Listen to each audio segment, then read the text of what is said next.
better than last time. I'll bet. Just so you know, there is an issue with the internet. I talked to All West. They had a major breakdown and CenturyLink and everything. They have so all the cables out and it's been out since about 10:30 this morning for 60%. So Wow. they have some issues. So Maybe this will be a short meeting. I don't know. Mr. Yoke, good to see you. Been a very, very long time. Hi, how you doing, Reed? It has been a while. Yeah.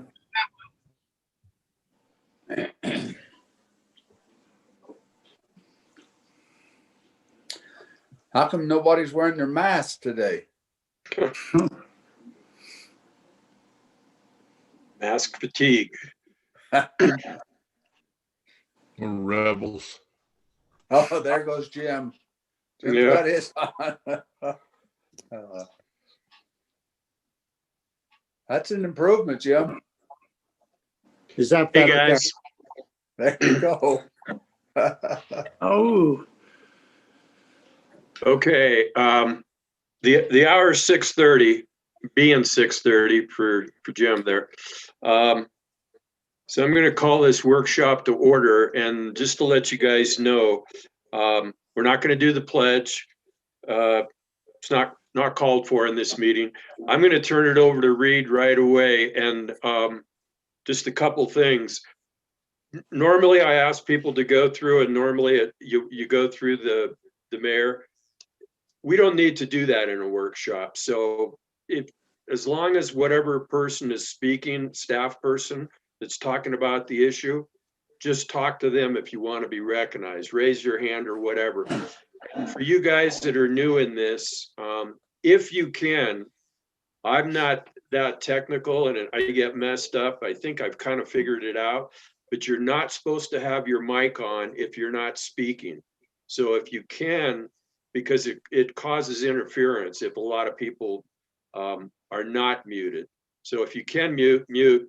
If you're not sure, you don't want to get lost in getting back and forth, don't worry about it. Okay. With that, I'll turn it over to Mr. Clevenger. And I'll mute myself. Thank you, Mayor, Council. Tonight's workshop, we're going to be viewing a number of topics. First out of the gate, we're going to be talking about the disc golf course that Mr. Yoke has been working on and has gone through the Parks and Rec Board and wanting to review with council about the location, the timing, costs, how it gets taken care of, that kind of thing. So we'll have him talk. We're going to do a brief corridor study. Mark Westenscal will be doing that regarding the Flaming Gorge Way corridor study we had all worked on during the summer. There's been a lot of time and effort put into that. But it's just a brief one because it's not finalized yet, but he will be doing a review of that with URA Main Street as part of the progression, and it'll be a much further in-depth one if you want to see that. That'll be on Thursday at I believe 6 o'clock. And then also tonight we're going to do a review of some of the goals. I'm not sure if Mayor Russ, you're going to talk a little bit about including within those goals or some of the committee stuff that we just reviewed and are working on the joint committees that are with the county and Rock Springs, because some of those are directly tied to that. And then the last thing will be just a quick update on the diversion dam. We have Brad and Mark in here as well, and Galen to talk some of those what's happened since that point in time, since we last reviewed it in July, so at the end of July. With that, we'll start with the disc golf course, and I think Ms. Yoke has a presentation and wants to review that. all right. Thanks, Mr. Clevenger. First, I want to introduce Kevin King. He's a local disc golfer, and we are both here to just represent the disc golfers from Sweetwater County. So with that being said, I'll let Kevin do a little spiel for you guys. Okay, and I have some slides. Does everyone have those slides? Because I can also share my screen as well. If you have the slides, if you could just raise your hand, and then if there's less than half, then I can. Okay, I'll share it that way. It kind of gives an idea. A picture's worth 1,000 words, and that'll help me say less of them.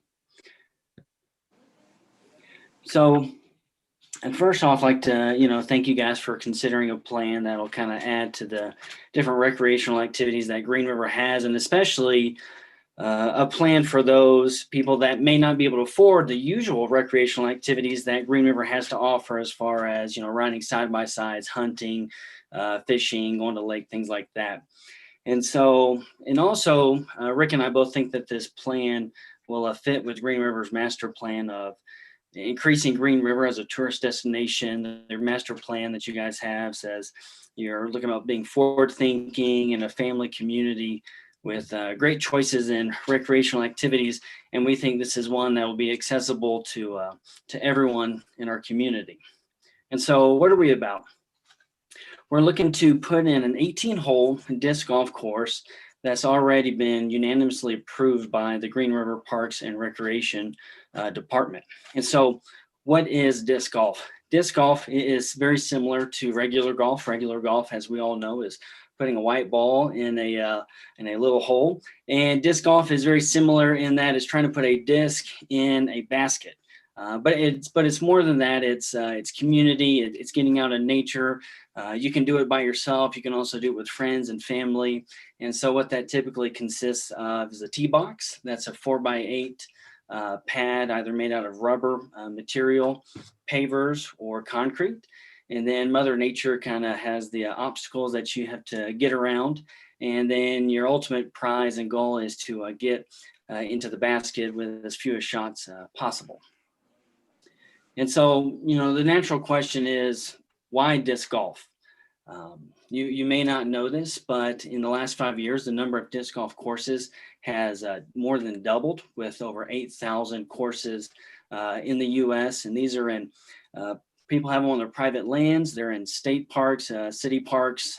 Yellowstone even has one that they've put in now. So they're in national parks.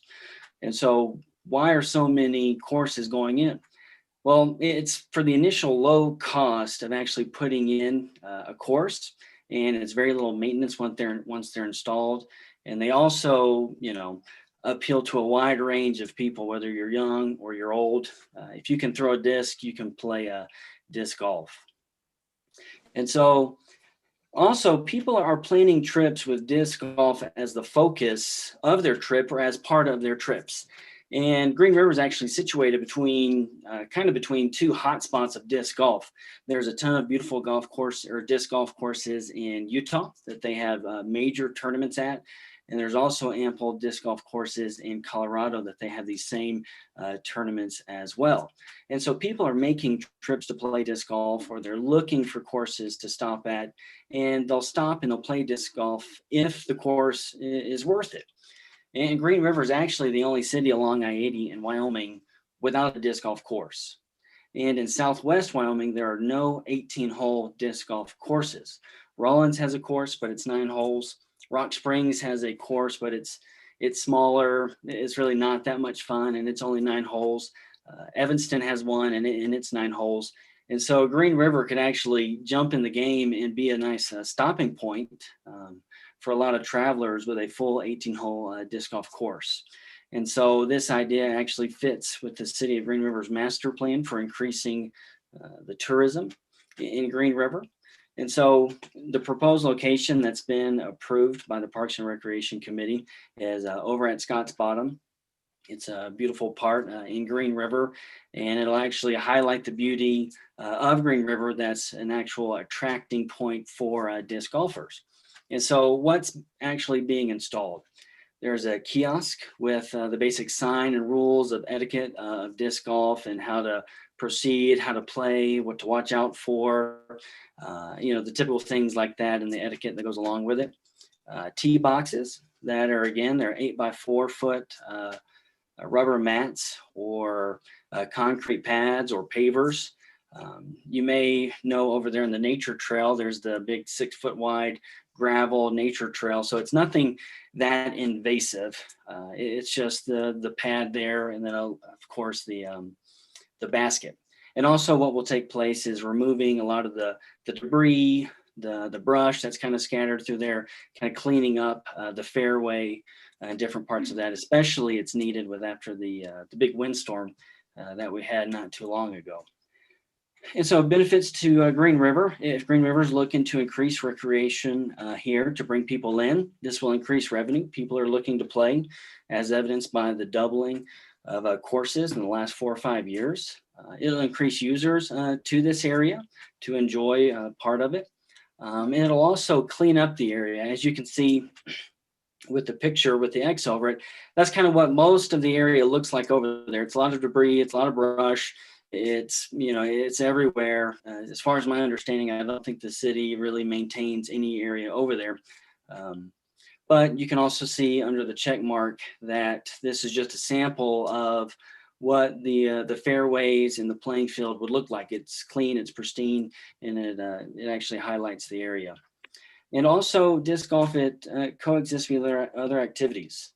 Again, they're in hundreds, if not thousands of parks around. They're near football fields, soccer fields, picnic areas, baseball fields, running trails.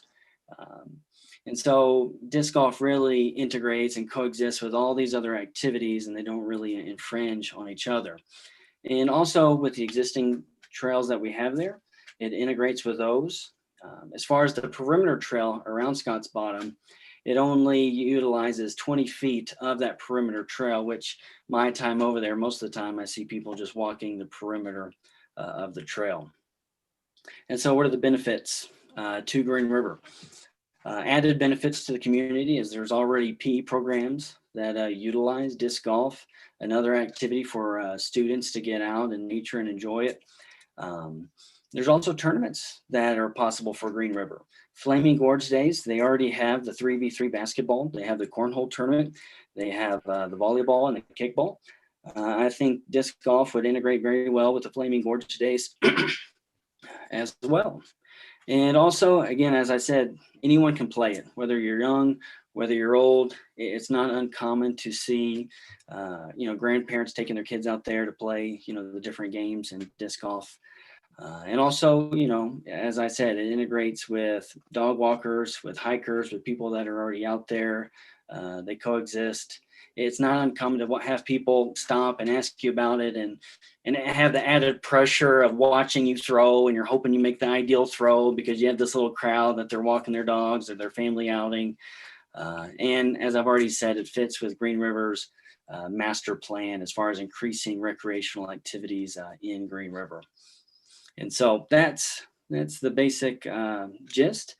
And I believe, Rick, if you have anything to add on to that, feel free. As Kevin said, it integrates well with other activities in the parks. I've played in parks with several hundred people down in Vegas, and there's been absolutely no problems. We'll have a sign at the kiosk with safety on it, and pedestrians always have the right of way. And so, it's not like we'll be thrown into a group of people, and that'll state that in the rules. You never throw a blind shot. So if you can't see the basket or you can't see where your next shot is, you need to have a spotter, or you'll just simply walk up to the spot where you can see. So safety is not an issue. That might have been one of the things that we needed to talk about. Another thing that this would do, it would deter from unwanted activity down there in the area. I've spent a lot of time down there, and there's been some vandalism down there. There's actually a graveyard with a headstone, or a grave with a headstone right in the middle of the park, which I don't know. I assume the gentleman that put it in there just thought that, it was a good spot to put it because there's hardly anybody down there, and so why not? Also, on the south end of the park, it looks like somebody started digging an actual grave. It's about 6 feet long, and that's kind of weird. But anyway, with more people down there in the area, it'll definitely deter people from doing some unwanted activities.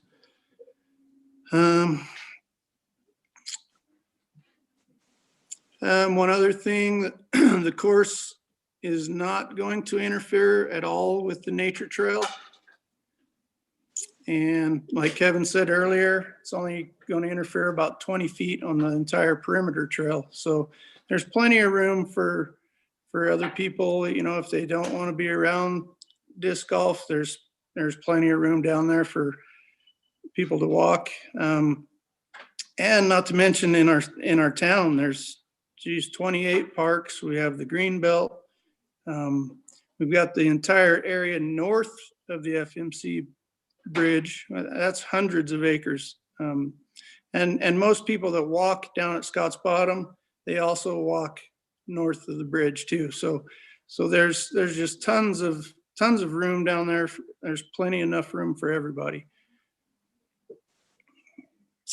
That's about all I can think of. Got anything else, Kevin?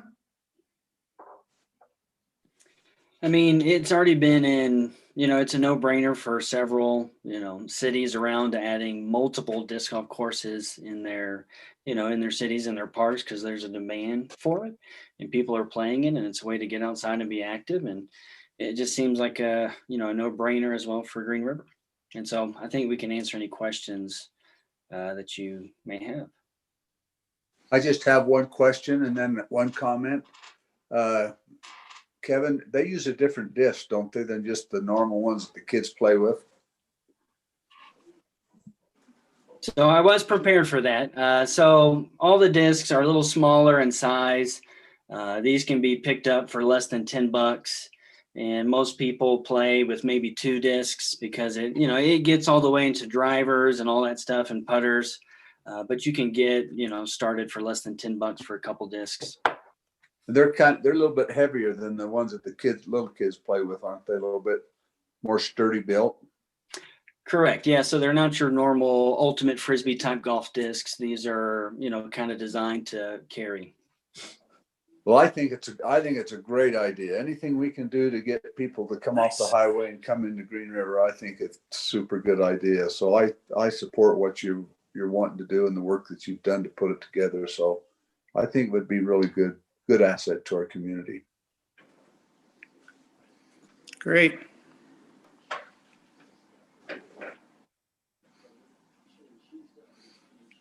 I have a question. Actually, I have a series of questions. And I don't want to be construed as, personally, I'd love to play it. I love Frisbee, but I do have some questions. And so when the Parks and Recreation, this is probably to Brad a little bit, when the Parks and Recreation Committee, if that's the right term, when they took this up and looked at it, what did that entail? I mean, was there public involved? Was there any public comment? Was there any opposition, concerns raised? I have, for instance, it is, while it's a small area, it's an area that lots of people use for lots of different reasons. I wonder, is the Wyoming Game and Fish, were they involved at all? Do they have any concerns about anything that's going on there? And then just a few basic things. Who's going to be involved with the upkeep? I know this is an interest group, and sometimes some of our interest groups, help to work with, as in the case of the mountain biking and different groups, help with maintenance and things of that nature. So those are some of my questions. Just one other one. I know that there's, and a lot of us know the name, but there are people that walk it all the time. There is a person that lives in the area. Have those folks had any input? And if so, did they have any concerns or objections. I think that's my 8 or 10 questions.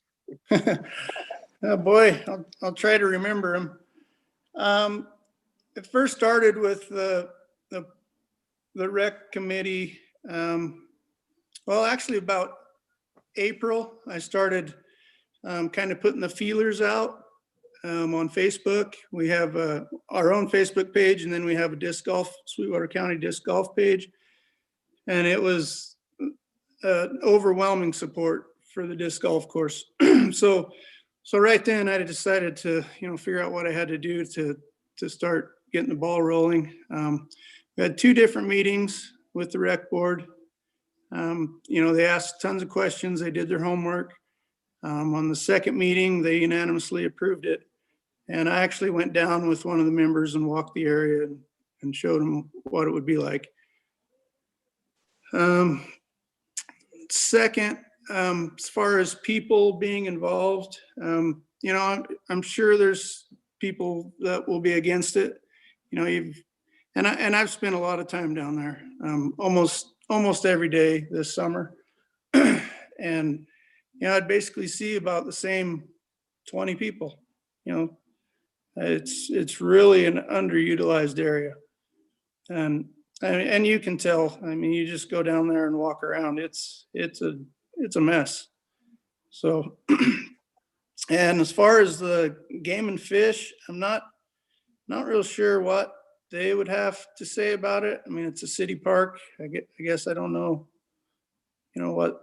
what the deal would be there. And then what was your last question? The people that live down there, Oh, if they've had any say in it. can't remember. I do know the individual that you're speaking about. It's kind of weird because he's on the rec board and he voted for the disc golf park. So I don't know what to think about that. But like I said before, you have hundreds of acres north of the bridge. And those same people that walk the area now, they also walk that area. And I've seen them in both areas. And just one other question for Brad. Is there any restrictions? Does this involve property that we got from FMC, and do they have any restrictions on recreational use and what might be allowed? Thank you, Mayor. Sorry, I got kicked off there for a second. No, there's no the restriction is that the land has to be used for recreational purposes. So this absolutely fits under that. And just to add on to what Rick said, I think we wanted this to appear before the council so that we could get more public feedback from it. We don't have a lot of, we've never had a member of the public attend the Parks and Rec Advisory Board, even though they are public meetings. A lot of them did reach out to friends and got different types of feedback. But I think ultimately the Parks and Rec Advisory Board wanted it to appear before the council so you could talk to your constituents and get feedback and make sure that people agree that it's an appropriate use of the land. Essentially what they're looking for here is just, they're willing to raise funds, do work, maintenance, things like that, which is great. I really appreciate citizens in the community trying to make something happen. So I think that's great. But I think right now they want you to hear it so that you can talk to people.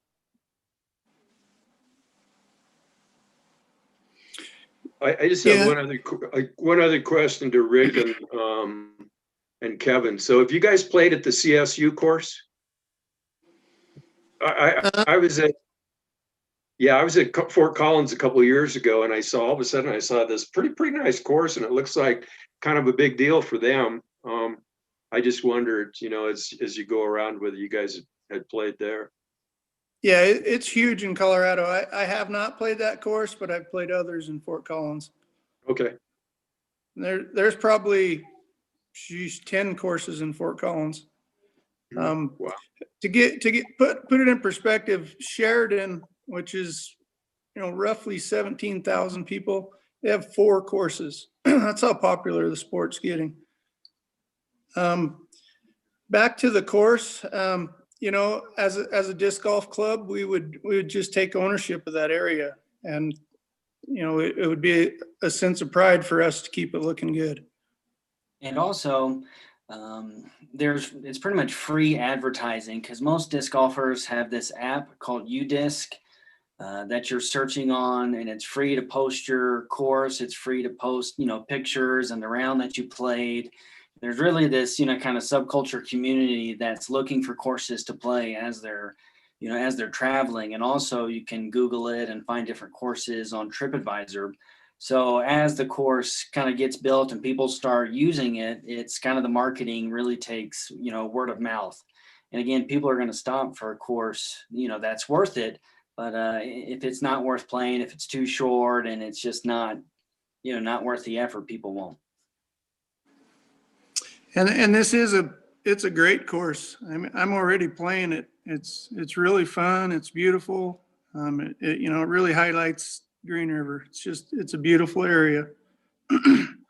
One other thing, as far as fundraising for the course, our big fundraiser right now is going to be asking for local businesses to sponsor a hole. And, you know, depending on the money we get, obviously it will be, you know, which baskets we get, which tee boxes we install. Obviously we'd like to put the best that we can. So we're going to be asking for $700 to $800 a hole.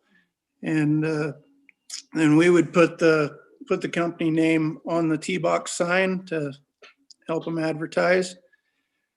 And also just some other fundraising stuff like possibly raffling a rifle and things like that.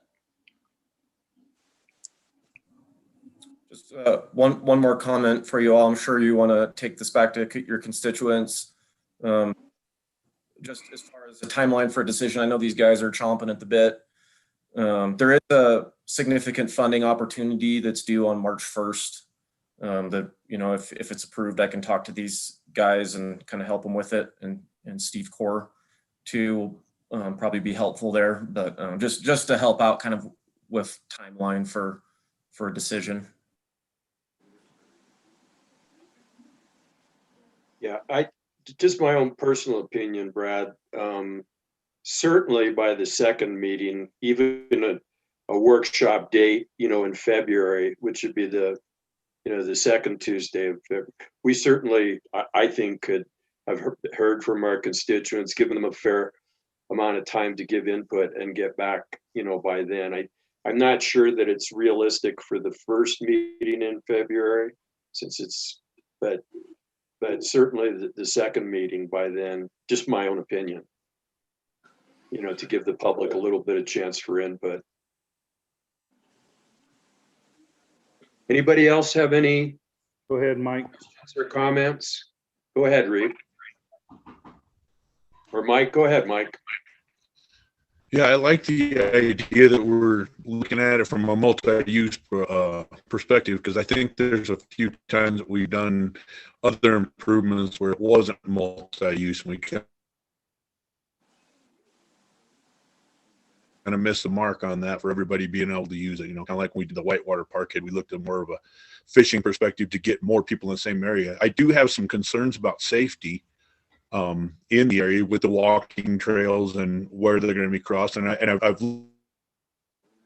looked at the map extensively, but I wouldn't mind the opportunity to go down with either Kevin or both of you and walk through it and kind of have a look at it. So that way, when I do have constituents that ask and I take it out to them, I'd like to be able to, you know, speak intelligently as to exactly where everything's going to be located. Look at it from a safety perspective, standing on the ground, rather than just the aerial view that we have now. Yeah, that'd be great. That I would come love across? to. I was having a hard time understanding you. I did catch a few things, but I would love to take you down there and show you. And as far as safety, like I said, on the kiosk sign, there'll be a list of safety rules. And like I said before, pedestrians always have the right of way. So, you know, there could be a family having a picnic right in the middle of number 1 fairway, and they've got the right of way. We've got to go around them. So, and I really couldn't make out much more. Rick, this is Gary. One question, if I understand this right, it's not like you have to pay a fee at a golf course to play. You just go and play, don't you? Correct. Yep. All you need is a disc. You just show up and play.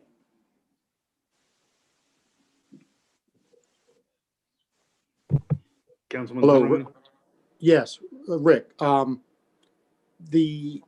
the question, I'm all for this. I think this is a great idea. I think it's something that definitely can boost the area, make our city and parks more exciting. But one question I have is, what about scorecards? When you look at mini golf and regular golf, they have scorecards and pencils. Is that something that's going to be provided, or do people just bring a tablet along? Well, usually people are just doing it for fun and don't really care. I mean, that's what I've seen. Or they just keep track in their head, or they use the app that Kevin was talking about.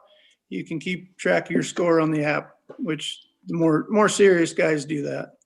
Well, that's good to hear, because, you know, you have these little things like at mini golfs, you know, the little scorecards. We're going to find them all over the place. Yeah, So- no, there's none of that. Okay, thank you. Yep.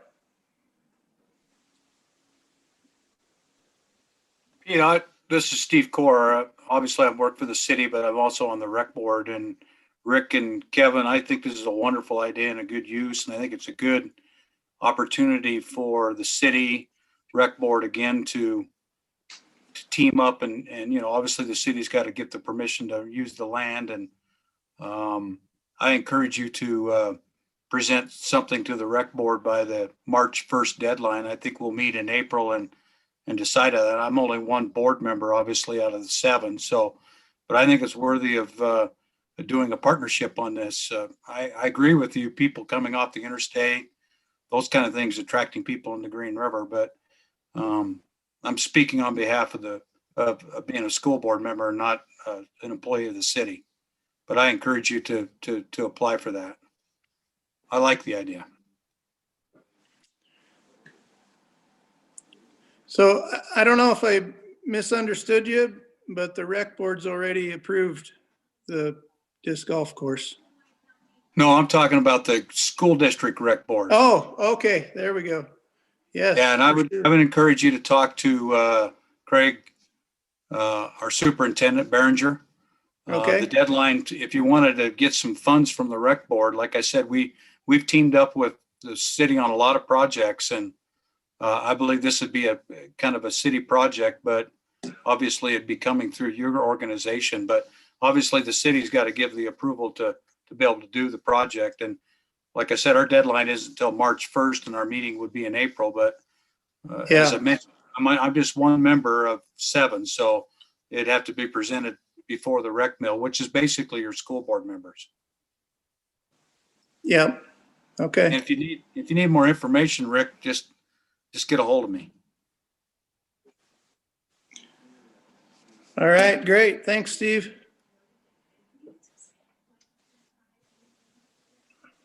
Go ahead, Sherry. So I just wanted to tell him, thank you very much. I really appreciate the presentation. I'm obviously for the multi-use, for the, you know, another project in the city for kids to use.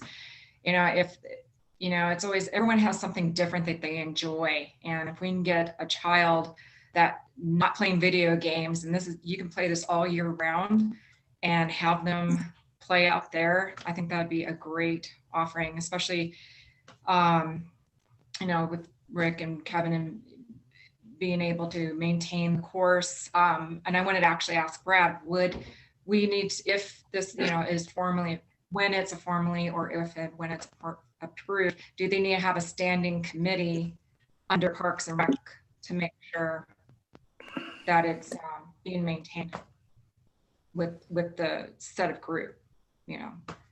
So like almost like a pseudo committee under Parks and Rec for, the golf disc. Does that make sense?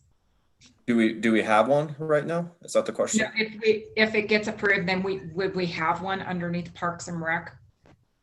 It's a possibility, or at least liaison to their committee is probably what we have. That's how, like for the rodeo, we have a committee that organizes that. And we have a liaison that represents the city on that committee.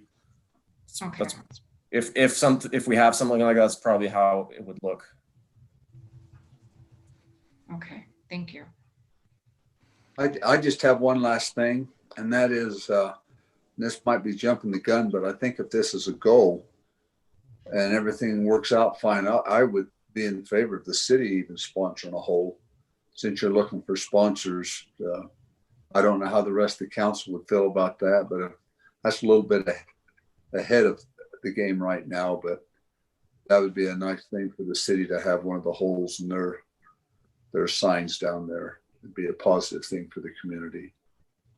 That would be great. We could definitely use all the help we can get.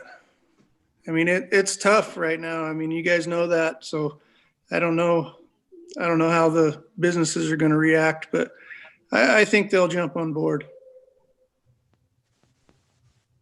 Yeah. Go ahead, Sherry. Sorry, I was just going to mention, I didn't have a chance to talk to you. But Loves is interested in actually being a sponsor for the court if it gets approved.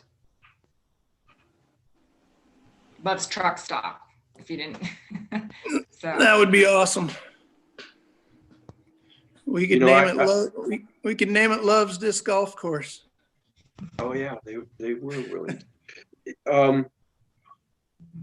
Just finally, I certainly would be willing to donate to it. I was going to suggest the same thing Gary did, that we as a council, not necessarily the city, could sponsor a hole. I'd be willing to do it. I love the idea. I'm a former Frisbee player, elite, and I'm ready to challenge you guys. All right, we're ready. So yeah, I bet you are. But I think it'd be fun, and the only reservation I have, and it's not a reservation, is are we going to hear from people? And we just need to have a short period of time to hear from the public, and depending on how that goes, move ahead. It is clearly something that if it doesn't get opposition, I think it offers just another thing in an area in which there's all kinds of different uses. You can show off the archery range, all kinds of different. It just would add to the recreation in that area from my perspective. But again, I don't know what others feel. Well, I'm sure there's going to be some opposition. Like I say, you've got that crowd down there that's been there they've been going down there for 30 years or more. That's their spot. They don't want change. They don't want to see people in there. But again, to that, I say there's so much more area down there. Like say across the bridge, my goodness, you could walk your dog 100 days and not walk the same spot. It's just huge. So, yeah, there's definitely going to be some people against it. I mean, one other thing while I'm thinking about it, there's a couple areas down there where the grass is just so thick and it's just kind of choking itself out. And there's really only 2 fairways that I can think of, but it's so thick. I don't think that I could go in there with a lawnmower and mow it. So if we could get some help with a brush hog or something in there, I think it would just need one time. And then we could, once that initial cut is done, then I think we'd be able to just go down there with the lawnmower. But it's just so thick right now. I just don't think with my lawnmower, I don't think I can do it. So, so we may need some help initially with a couple things. As much help as we could get, we'd appreciate it. Okay, I'd like to thank Rick and Kevin for showing up. I think we've we've got a good idea. I think this is going to get reported to the public. And I think that you guys have indicated a time frame in which we need to get back to you. There's no reason that I don't think that we can't do that. And so we'll be getting back with you within the time frame that will allow any kind of funding opportunities to be pursued. So thank you both for taking the time to bring this to us and for your efforts. Okay. Great. Thanks for having us. Okay, you bet. Thank you. Okay, moving on. We have a brief update on the corridor study status on Flaming Gorge Way.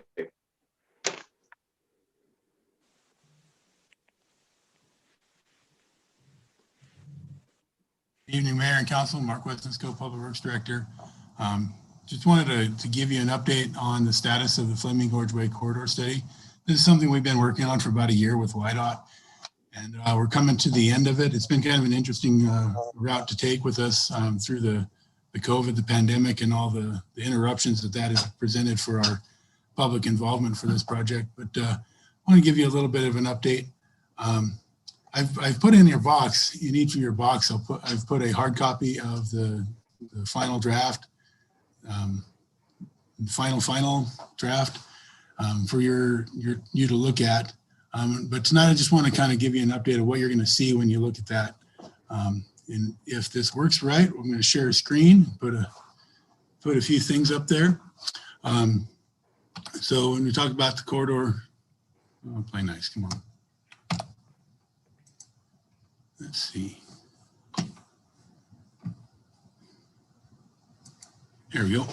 So as we think about Flaming Gorge Way, we recognize that Flaming Gorge Way, as it is today, was built in the 1980s, back in the early 80s. And we remember what was happening in Green River at that time. That was our, we were kind of at the latter end of the boom.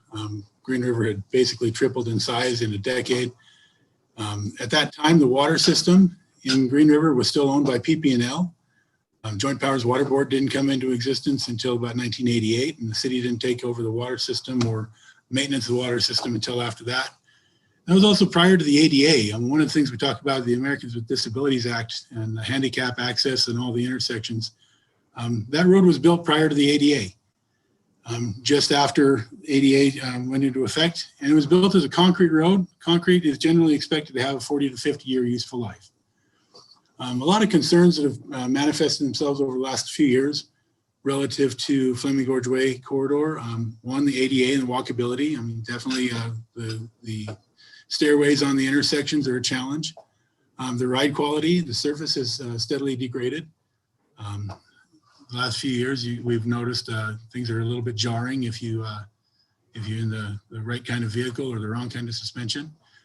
We have noticed water breaks along the corridor. You'll see some of the asphalt patches that have been done to cover up those water breaks. Some of them have been made in concrete, but a lot of them have been left in asphalt. And the fire flow. This is something that we've noticed. And there was a story in the media a couple weeks ago about water breaks on Flaming Gorge Way. That's definitely a concern for us. Improvements to the storm drain system. We've seen inconsistent land uses along the corridor. One notice, when these corridor studies are typically undertaken, a lot of times WYDOT is looking at them from a capacity perspective. They'll see capacity constraints. They'll see a lot of traffic. They'll see, do we need an alternate route? Do we need additional lanes? Do we need channelization? Traffic's generally not a concern on Flaming Gorge Way. Traffic is more of an issue that there's probably not enough traffic on Flaming Gorge Way to a lot of people's minds. So, except when the tunnels are closed. When the tunnels are closed, we got all the traffic we want. In fact, probably too much. So kind of how this project came about is we were working with our Urban Systems Committee. WYDOT has what they call the Urban Systems Program, and that is a federal pass-through of funds to cities for use in what they consider urban streets. This was one of the funding avenues for that program is for planning grants. Those grants are roughly 90-10 split. It's actually a funny percentage, but we'll go with 90-10 because it's easier to say. And 90% is paid for by the state. And the states helped us through a consultant selection process in late 2019. So we started this project in early 2020. The consultant then visited Green River. We had some stakeholder groups. A lot of folks were invited in. It was a cold day. It was a snowy day. We still had some folks show up. We appreciate their willingness to come in and talk to us about their impressions of Flaming Gorge Way and some of the issues that they had. We talked to Parks and Rec, we talked to planning, we talked to downtown business owners, public works folks, just a variety of stakeholders. And we did a walking audit. It was a beautiful, beautiful crisp morning with about 6 inches of new snow that we trudged through and didn't quite see as much as maybe we would have in better weather, but we got out there and we walked Flaming Gorge Way and saw how it walks. Then COVID hit and we all got shut down and kind of stopped our progress on the project. But as the weather got better, we got anxious and we wanted to get out there and do some more. So we did a number of design charrettes. We did a design charrette here in town, did a couple of all-day events at the Clock Tower Plaza. We went out to the farmers market to solicit input. I know Councilperson Bushman came out, Mayor Rust, you came down. I know Robert was involved in some of these discussions. And we tried to gather a lot of information of what people's impressions were of what's going on and their vision of Flaming Gorge Way. And we followed that up with some online surveys. One of the aspects that you'll see in the document is an inventory of the existing conditions. Some of the history of the roadway, the existing conditions of the roadway, of the utilities, assessments of the walkability, the land uses, parking along there. I do have an appendix. It's about 200 pages long of all of the public input that we also got, but that was going to be really hard to print. And it's a huge file. So if you want to see that, come on down and talk to me. We can go through some of that public input stuff and the big maps and the rollouts that we had. But a lot of that is we came together, we came up with the idea that the vision for Flaming Gorge Way moving forward, it should be a safe, efficient, accessible, and vibrant corridor. And our basic breakdown was that we envisioned Flaming Gorge Way as 3 distinct character areas. The west end is basically predominantly residential, kind of transitional into the downtown core. And then the eastern end is basically an entry commercial area with a few smatterings of residential remaining. And so you'll see in the document kind of different treatments of the different character areas, and those character areas kind of define the different segments of the corridor as we travel down it. So we've got this document. It's pretty. It's on your desk. I've got several copies here. I'm going to be sharing it with URA Main Street on Thursday night. URA Main Street was very interested in this as it went forward. I know they had a meeting one of the nights that we had a public session down there. They came down after their meeting and shared some thoughts with us. And they're very interested to see this corridor study. It's more of a planning document, a planning kind of document. It's a lot softer document than some corridor studies you might see that would be really engineering based and transportation based. And I think that has to do with the nature of the capacity issues. But as we look at the combination of issues out there between the underground utilities, the surface ride conditions, the handicap accessibility, it really speaks to the need to do a comprehensive renovation project along the whole corridor. And now that it's reaching the end of its, or at least a point in its life when you don't cry so much about having to tear up concrete, it's really an opportunity for us in the next few years to try to seek some funding. Put together some coalitions, whether it be Business Council through SLIB. Ultimately, we need to get it on the STIP because the state is the owner and will basically be the driver of any major project that comes out of this. But I think there's going to be a lot of opportunities to leverage different funding sources together as we pull this together. This is an opportunity to bring some folks together with different interested. One of the things that was interesting out of the corridor study is it recommended doing small scale pilot projects of some of the intersection improvements. And I think that's going to be something that we'll talk to the URA Main Street about. And some of those things I think could be very instructive in helping YDOT see the opportunities that are available there. I think it's important to say that this is just one component of an overall downtown strategy that we've been working on for a few years. You know, remember back 2012, Second South was included in the Sixpenny. Back even 2003, we had the Second South beautification plan. Took a few years to get that built. It's finally done in 2017. But about that same time, we were able to get a grant from the Wyoming Business Council to replace the Northside Lift Station, which serves the river corridor and the north side downtown. Wyoming Business Council was willing to fund that because it was part of an overall strategy to improve our downtown area and our river corridor. We've been working on the depot for years. We've got private development working on Tomahawk and other downtown businesses, downtown buildings. You know, there really is an opportunity here, and I think that's kind of why the URA Main Street is interested in it. It really has come together to be more of a downtown vision, every bit as much as a transportation plan. But ultimately, YDOT is the owner of the road, and they're going to be an integral part of any future project that would happen there. So that's kind of an introduction of what you're going to see on that document. If you want a kind of a deeper dive, we'll be doing that deeper dive with URA Main Street. If you want to come talk to me about questions, specifics, I'm certainly available. We can talk about this as much as you want. We can bring it back as often as you want. But this is just kind of an introduction. We wanted to let you know that this is the stage of the project and is available. This is the resultant that's available to you. Questions? Mark, this is Gary. Yes. I've looked through that document that you put in our box, and that's very good. It's very informative, and it really outlines what you're looking and trying to do. And I just want to thank you for the work you guys have done to put that together. I think if we can make it come to pass, that'll be a great asset to our Green River downtown.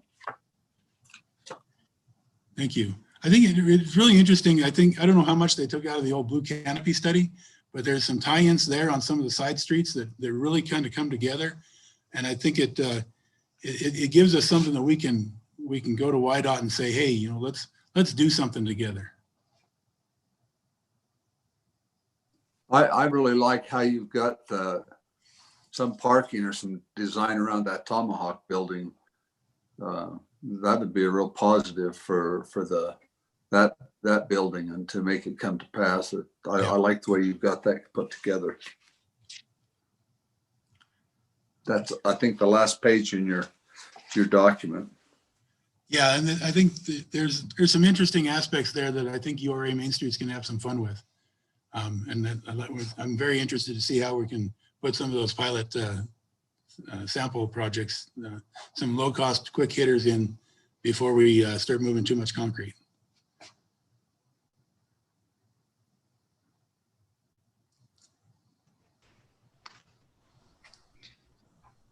Mark, this is Sherry. Yeah. You just kind of mentioned that's something I was just going to ask you, if there's some low-hanging fruits that URA can actually partner up with YDOT now that's not so cost intensive, but at least start something, you know, like a stage one, maybe, I don't know, a few more trees fill in. Yeah, I think some of that low-hanging fruit is some of the opportunities we would have to kind of do some of the intersection treatments. Mm-hmm. And some of they had some things in there about First East and some of the opportunities to shut that down and to have that be, you know, turn it into a pedestrian corridor for an event or something like that. So some of those things are things that we could implement pretty quickly and see how they play out from a traffic movement perspective. That's YDOT's big concern is, you know, this is still the bypass for the tunnels. So they need to be able to move freight through downtown Green River. So that's their concern. So when we start talking about making our downtown be more walkable, more accessible for businesses, for people who would want to do commerce, there's got to be that balance, you know. And one of the things you'll see in there, we talk about multimodal. you don't see a lot of bicycles. And that was one of the things we actually specifically decided that, Flaming Gorge Way probably isn't the place for bicycles. Railroad maybe, Second North maybe, but Flaming Gorge is probably not. But that's okay, because downtown can be friendly in other ways rather than have it being on Flaming Gorge Way. So I think the big thing on Flaming Gorge Way is one of the things was kind of an eye opener is some of those treatments for the intersections for the handicap access. That's going to be a big thing to talk to Whiteout about. I know that's an issue that is very concerning to them as they do maintenance projects on Flaming Gorge Way, is making sure that there's a threshold that once your project gets to a certain threshold, you have to improve the handicap accessibility. And that's one of the things that we see that limits work happening on Flaming Gorge Way.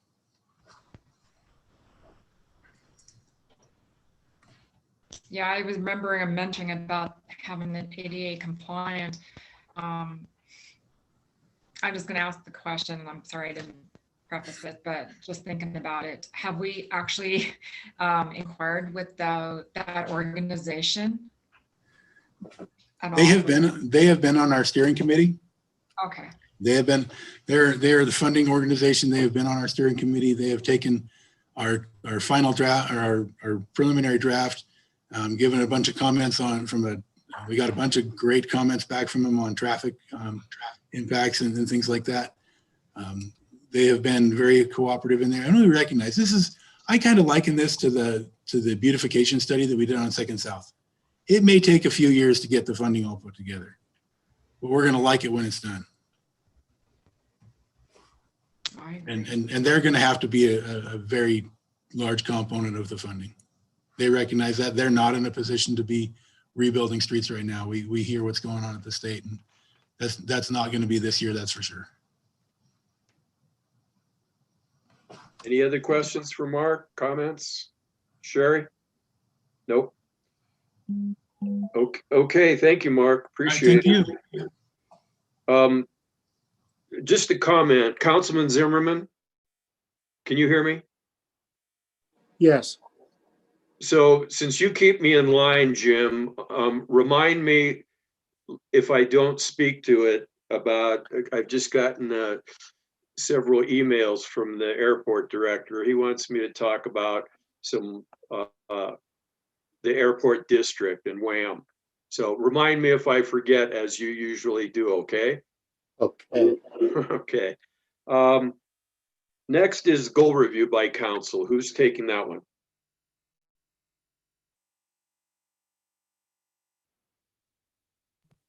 I think you are, Mayor. Really? Well, I was just actually going to say that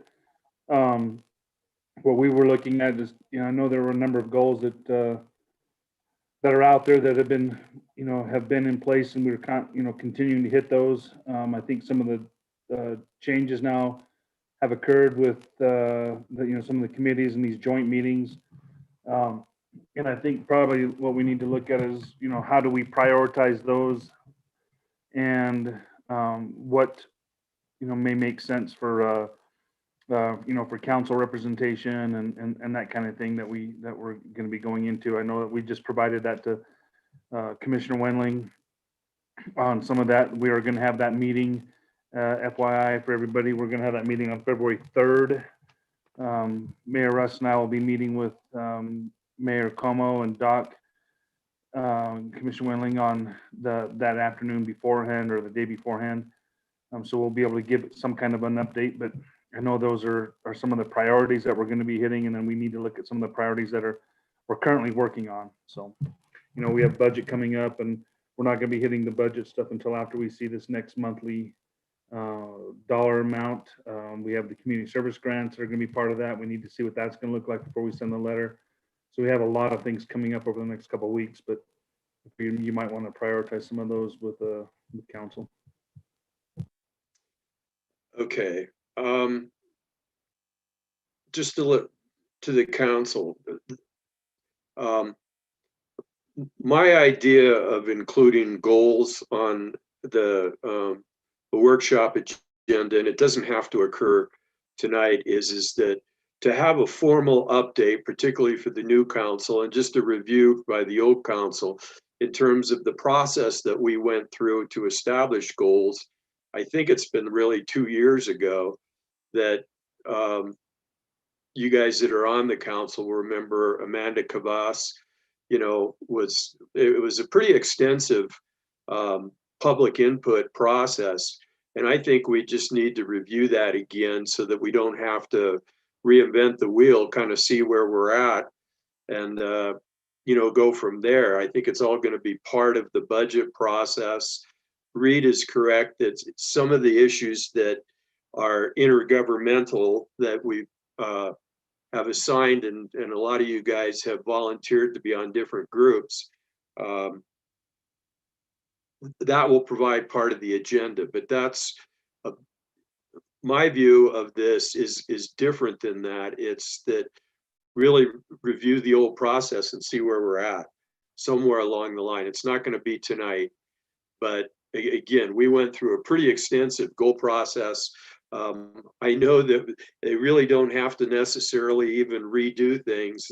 I'm sure there's the PowerPoint that was used to develop that goal process. We just, in my opinion, we need to review it and see where we're at, and then move on from there based on both what we find out, as Reed mentioned, in our next sales tax next week. We'll find out where we're at after Christmas, and hopefully we have a big bump, because that's going to absolutely determine some of the goals that we're going to be able to do moving forward.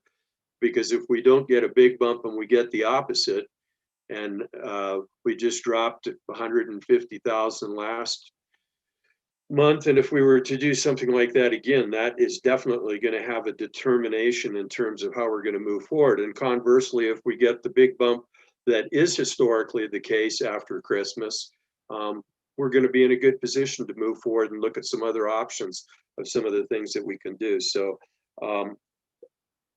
I believe, and if you guys should all know what groups that have volunteered with out of those 4 areas: the joint communications, the inventory, the ambulance service, and the 6th penny. If not, I will get that out tomorrow. That's really not something that I had planned to discuss tonight.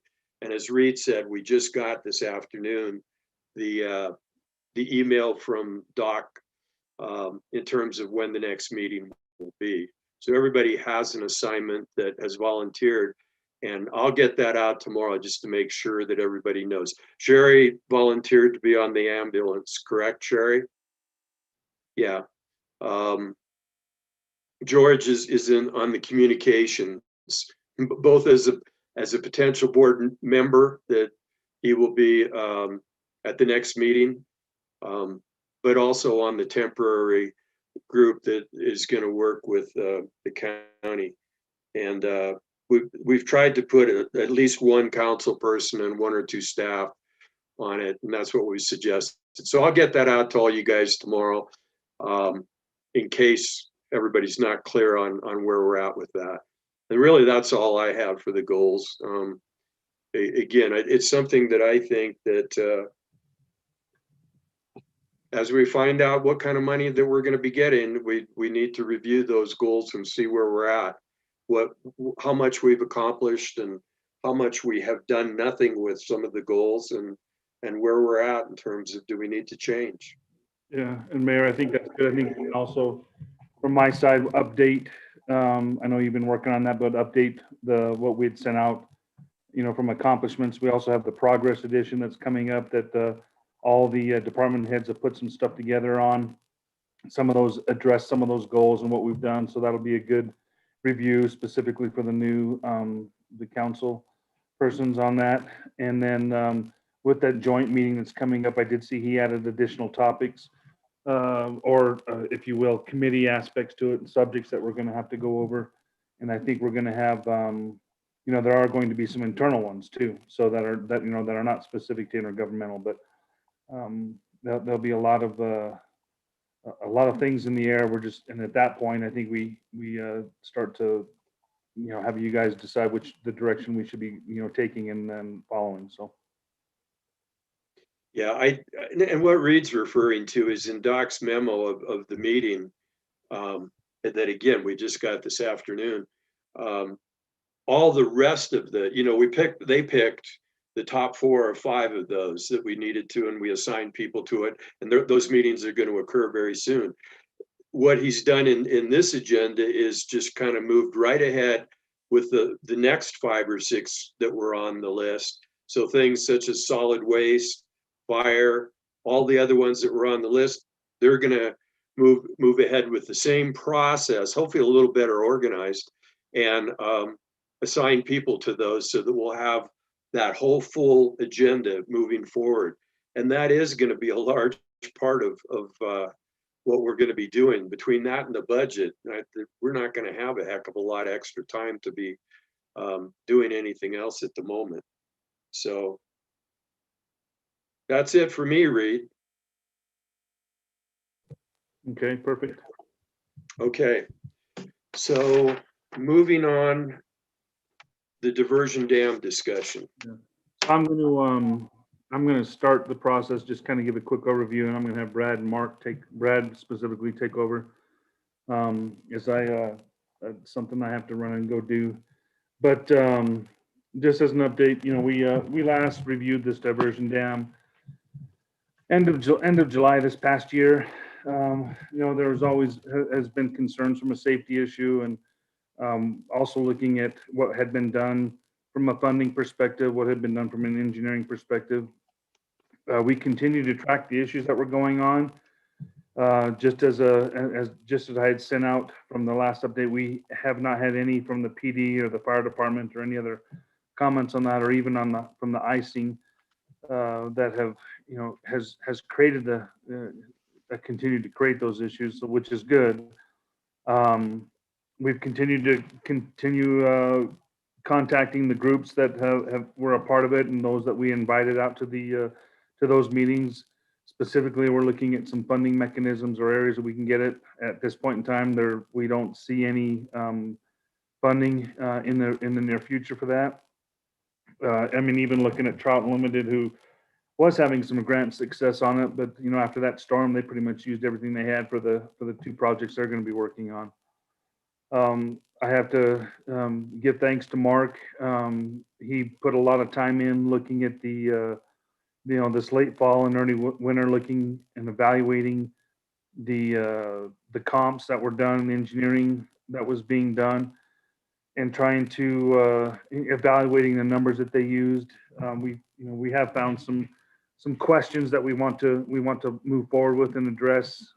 We're going to involve Galen on that aspect of it, just to see what we can pursue or not pursue, because it's been a long time, but definitely there's been some questions that Mark has been able to raise. He's not that's not his specific engineering, but he's a smart son of a gun. So we're going to continue to take a look at that. Brad has taken multiple trips with his crews going down there. Even recently walking across the ice, trying to see what the flow is doing right now. Looking at the infrastructure that's below the dam, how the dikes are working. That downstream infrastructure is critical as part of the whole picture, if you will, of what was supposed to happen. And maybe looking at some alternative solutions that we should be looking at that may help, that would not be, that kind of cost. We're going to have Galen explore some of that and at this point, definitely not being able to provide any legal opinion, but we're trying to, where does some of this liability fall? When we were doing this last summer with the floating, we'd put a number of signage in there to get out, move around, those kind of things. He felt that we wouldn't be liable in that area. But these types of questions we're going to move forward with are a little bit different. We also have, now that we have, George, I'm sorry, Councilman Joe's on there. He might be able to provide some additional history. Dennis Freeman has volunteered to be back on one of the boards, and I think he's going to be a big help from some of the history perspective or what might we need to do. And since there isn't any funding, I think we need to look at, some of the alternatives, to help lessen, the danger or the degree of danger that's out there. Help to create flow, look at the entire picture as a whole and what should be doing and can do what was the intent back in the day? Is there, kind of looking at similar to what we're doing with the intergovernmental stuff. What was the intent back then? Is there still that intent? Was it working like it should be? If it's not working like it should be, what should we do? Can we, do we get rid of it? Do we not? Do we, how do we alternate that aspect of it? How do we work with the Army Corps of Engineers, that kind of thing? So, getting some of these other groups involved once we kind of continue to move forward with that. I know there's, again, it comes, into that safety issue. We're going to be coming into the spring. Right now, the runoffs don't look so bad, which is not good on a number of ends. But we'll be going into that season. We want to, if there's anything we can do to help minimize those risks, that's what we're looking to do, or the council was looking to do. So that's kind of a quick overview. Any of your insight on that, and Mark and Brad can help fill in from there. Yeah, sorry, John Freeman, not Dennis Freeman. Bad. Thanks, people.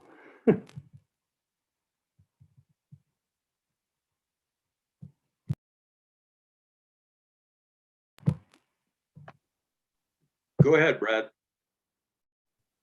I'm just here if you have any questions. I think Reed covered everything, but I'm here for information and just here to answer questions if you have any.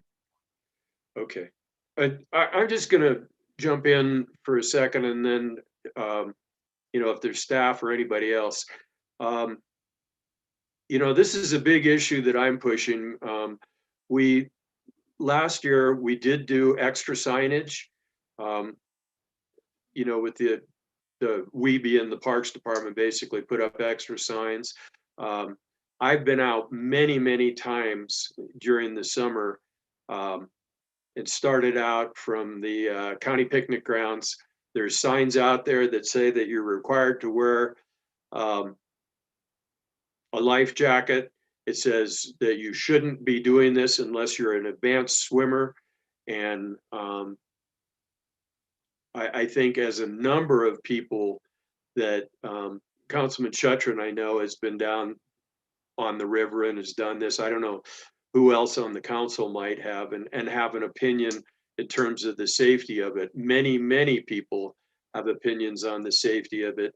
And I think, without going into a lot of detail, to me, this is exactly, and Reed said it, it's a perfect example of what we're doing with the county on other issues in terms of intergovernmental, getting some people together, having a task force and sitting it down and talking about it and looking at all the various alternatives. And I think that's exactly what we should do, is we should get a task force together. I certainly would believe that should happen. I want to be on it if you guys agree.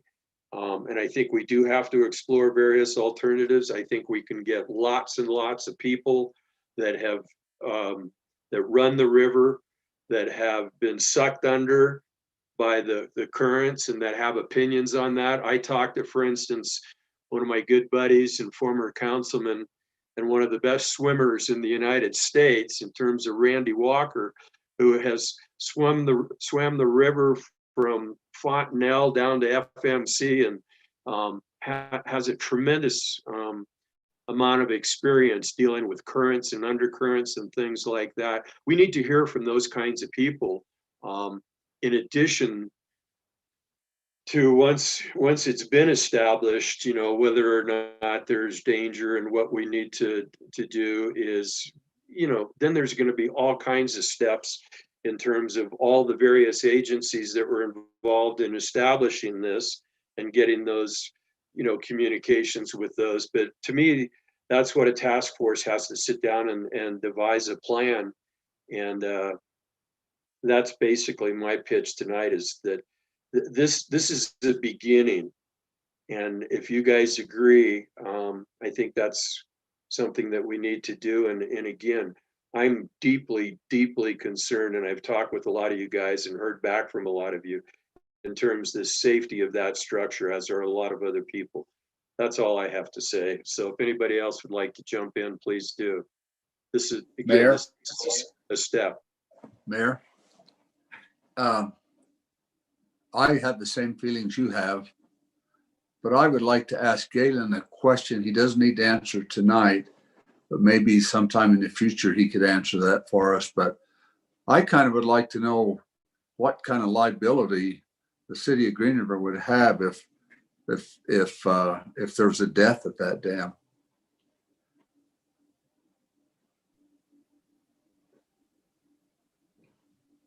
Mayor, members of council, Councilman Kilpack, I would really prefer not to address those liability issues tonight. As you all know, there are a number of complexities that relate to this in terms of whose structure it is or who has responsibility for the structure. There are also components of Wyoming law that grant governmental immunity under a number of circumstances that could have an impact on that liability issue. But I would just prefer to wait to address that as part of our comprehensive review of that, Councilman Kilpack. I'm not trying to duck you. I just would prefer to do that.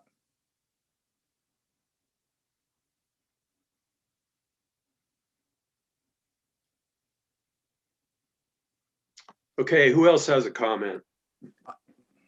If my mic was off when Galen finished, I'm perfectly fine with what Galen had to say. That's just perfectly okay. Thanks, Gary. Councilman Shutters. Yeah, I'd just like to see us address this for sure. I mean, there's times, especially in the springtime when we got the high runoff, and typically as far as the boats going over, it's the in-between times when you can't see the top of that dam when the water's running level with it, and that's where people get hung up. I just, going over it and having personal experiences with it, I just don't think it's a good idea to leave it in the current state if we can avoid it.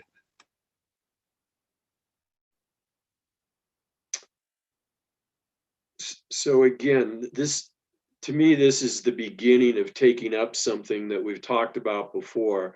And if we all agree, I'll certainly make some calls and put together a list of people that I think could make up a good group, a good task force. If any of you guys have thoughts about that or would like to be involved, please call me in the next day or two. If that's okay with everybody, does that make sense? Are you guys okay with that? Shake your heads or. Yes, sir. Okay. Okay. We really do. Go ahead, Councilman Kilpack. All I want to say is I'm okay with that. And the big thing with me is I don't want us to drop the ball and get it started and then stop doing something and then somebody get hurt out there. I think it's something we need to stay on until we get it finished. Exactly. And that is what I think we have discussed it for a number of years. And quite frankly, because in large part, a lot of the organizations that that contributed to its beginning and a number of the changes, they have been approached and they're really not all that interested in doing anything. So unless we really force the issue, it's not going to happen. And I think that's what we need to do, is sit down and strategize, how we can move forward on this to its logical conclusion, whatever that might be. So I'm getting the sense that you guys are okay with that, and that's what we'll do. I'll start working on that. And again, if anybody wants to be a member of that, because I think we need to start meeting next week. Something needs to be done before people start flowing on that again next year. Pardon me, not next year, this spring, late spring and summer. Okay. And the last thing I'd like to do, and Jim, you don't have to remind me because my brain is actually working a little bit today, is I actually got a text, as I got several during the meeting. One of them was from Devin Brubaker, the airport manager.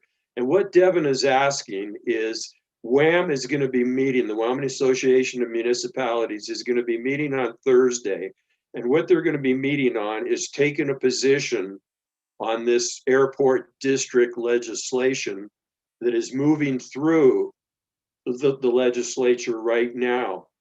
And what Devin is asking is if Green River would take a position to potentially support the legislation moving through, not an airport district. The legislation specifically provides if it is adopted, if it's not adopted, it's moot, it doesn't make any difference. If it is adopted, we don't have to become part of the district just because the legislature allows a district to exist. That's very important. We have the ability to not be included, to choose ourselves. So it's not something that, for instance, in a lot of legislation, they give authority to the county commissioners to define the boundaries, and we're just included in it and we have no say so. That's not correct. We have the ability to be in the district or not. So they're not asking us to support being in the district or not. They're asking support to WHAM, which is our lobbying group, all the cities lobbying group, that that Green River would support the legislation to allow an airport district as a tool for local governments that want to use it. So it's not just about us, it's about all kinds of communities and that see the value of an airport district. We in fact might see the value. We've talked about this, but we might not. We might want to be included and we might not. Certainly there's potential funding that could help our airport, and there also might be potential too much control that dependent upon the makeup of the board. And it's basically, it's the legislation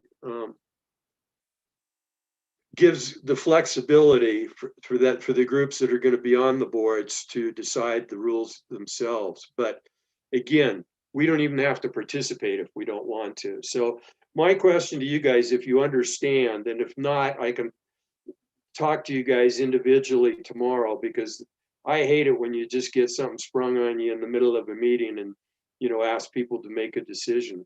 But what Devin is asking, and give this some thought, and then you can talk to me about any questions if you would like, is whether we would provide support to WHAM, encouragement for them to lobby for this as just one city. They're asking everybody, I'm sure, in the state that to support this legislation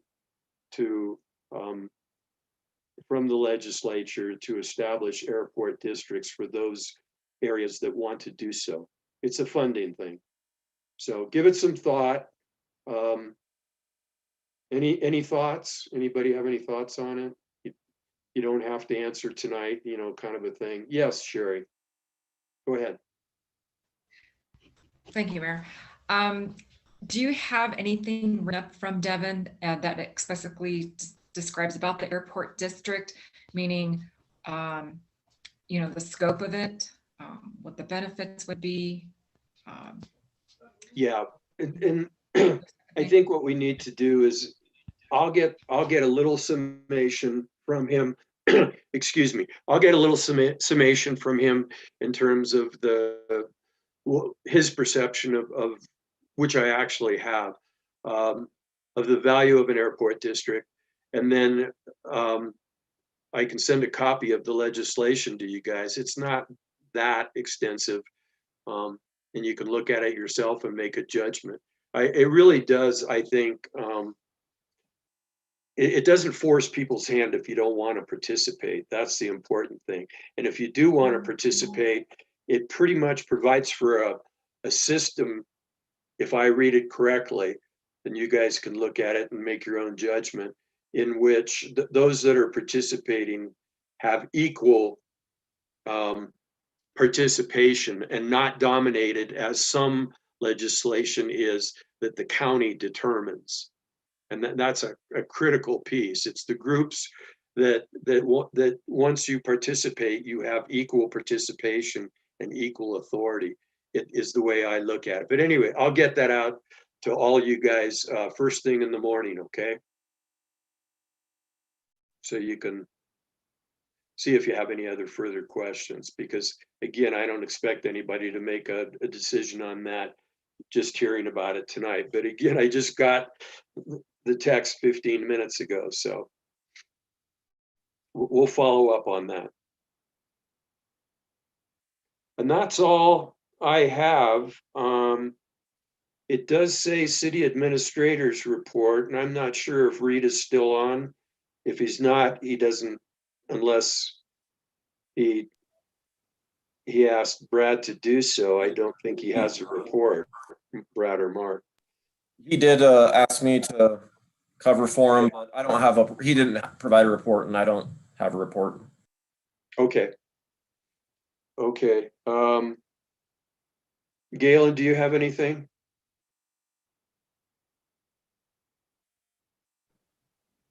No, sir, I do not. Okay. So, does anybody on the council have anything that they want to contribute tonight before we adjourn?